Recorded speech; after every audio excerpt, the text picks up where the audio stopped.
Hola, ¿qué tal? Vamos entonces en este video a continuar estudiando temas relacionados con la acústica. Estamos estudiando algunas características del sonido, pero también estamos estudiando el medio por el cual se propaga. Entonces queremos saber algunas de sus propiedades, en este caso del aire. Vamos a imaginarnos ahora que estamos sosteniendo un inflador en nuestras manos y que uno de sus extremos, en uno de sus extremos estamos evitando que el aire escape, que el aire salga. Y en el otro extremo tenemos el émbolo. A ese émbolo le vamos a aplicar una fuerza. ¿Qué va a pasar en este sistema cuando le apliquemos una fuerza? Este émbolo va a tener un desplazamiento que nosotros lo vamos a llamar L. Entonces de acá podemos ya sacar algo, ¿no? Podemos sacar esta relación. Lo podemos decir así, que el desplazamiento del émbolo es directamente proporcional a la fuerza que le apliquemos. Es decir, si le aplicamos una fuerza grande al émbolo, vamos a provocar desplazamientos también grandes, ¿no? Entre comillas, grandes. Si le aplicamos una fuerza F muy pequeña, la longitud que se desplace el émbolo también va a ser muy pequeño. Bien, entonces al aplicar esta fuerza, al desplazar el émbolo en el inflador, estamos provocando varias variaciones de diferentes variables que están interviniendo en el sistema. Por ejemplo, al mover este émbolo, estamos provocando una diferencia en el volumen, una variación en el volumen, en el interior del inflador. Estamos haciendo que el volumen se vuelva más pequeño, cada vez más.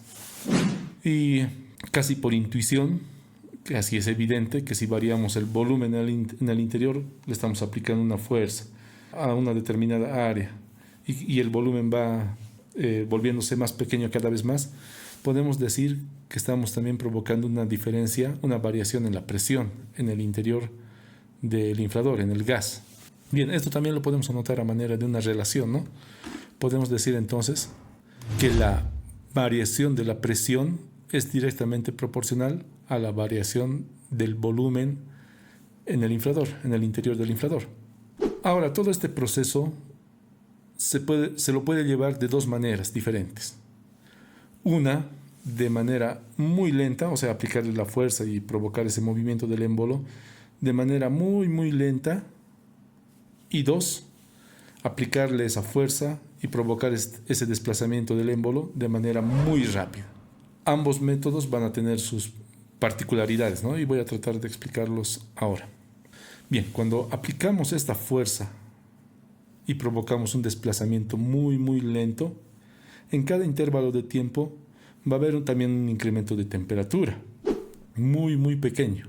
Y como el incremento de temperatura va a ser muy pequeño, lo que va a pasar es que por las paredes se va a disipar esta temperatura de manera rápida, por lo que la temperatura en el interior del inflador se va a mantener constante.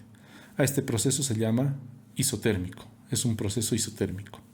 Bien, cuando aplicamos ahora la fuerza y provocamos un desplazamiento del émbolo muy rápido, provocamos en un intervalo de tiempo muy pequeño un incremento de temperatura también muy grande.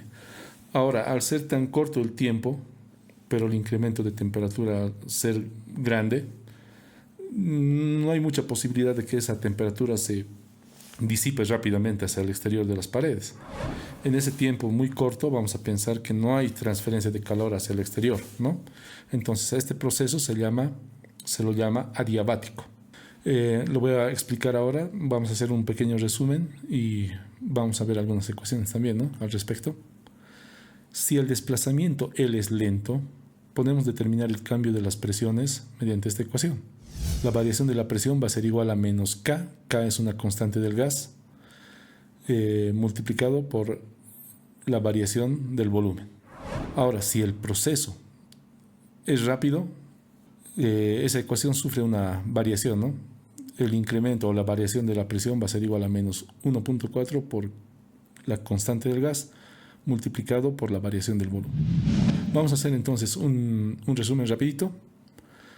Cuando el proceso es lento, tenemos un proceso llamado isotérmico.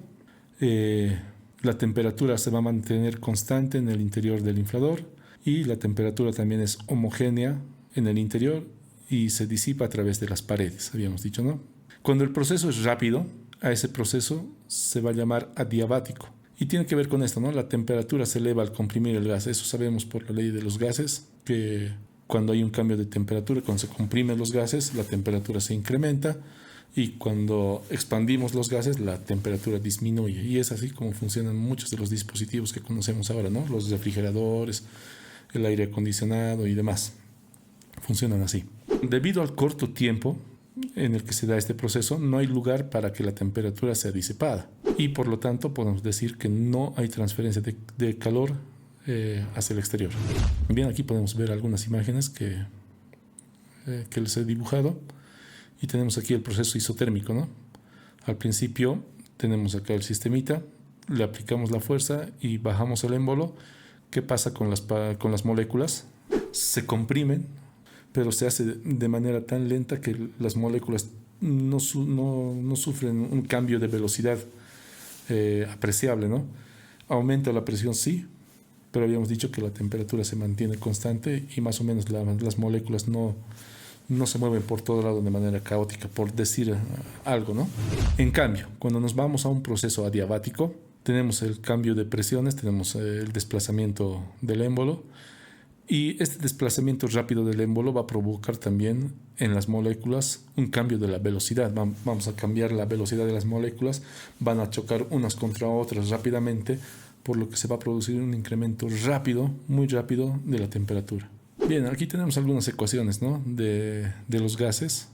Particularmente quería mostrarles qué es esta K, ¿no? Les habíamos mencionado una constante del gas. Esta constante se llama la constante de Boltzmann. Lo que hace es relacionar la energía cinética de las moléculas del gas con la temperatura. Entonces, de esta manera podemos hallar esa relación entre, digamos, la velocidad de las moléculas con la temperatura.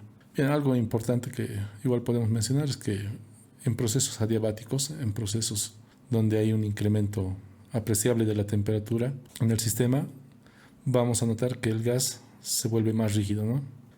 Incrementa su densidad.